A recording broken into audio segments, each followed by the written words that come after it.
Happening, or has happened, all the way in Mexico. Claudia Sheinburn has been elected as Mexico's first female president. The former mayor of Mexico City had the support of the outgoing president. The election campaign was marked by unprecedented levels of violence, often carried out by organized crime gangs. Well, Ms. Sheinburn has promised to reduce the violence and improve the lives of women in a country one of the world's highest rates of femicide. Well, our Mexico correspondent Will Grant has more on the significance of that result, as well as how the new president will work with the US administration.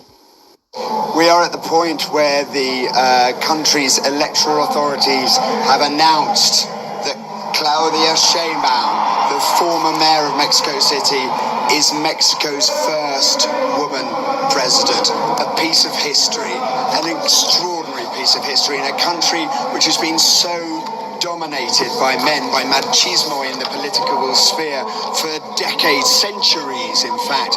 Here she has broken through, she's broken the metaphorical glass ceiling for generations of women and girls in Mexico to come. But for her, this is a watershed moment, and for Mexico too. I think they'll look at her record in Mexico City and be buoyed by that in Washington. But of course, there are very, very thorny issues between the two nations. The most obvious one being immigration and undocumented immigration through Mexico on its way to the US. We don't know, of course, what the political landscape in the United States is going to look like with the election looming there too. So a moment of flux, and we'll have to see how she gets on with whoever it is who takes over in the White House, or if there's continuity with the Biden administration.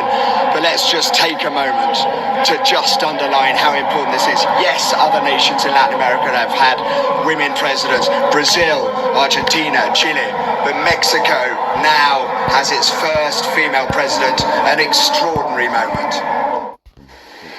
That's Will Grant there in Mexico. Now, history has been made in Mexico. Claudia Sheinbaum has been elected as the country's first ever female president.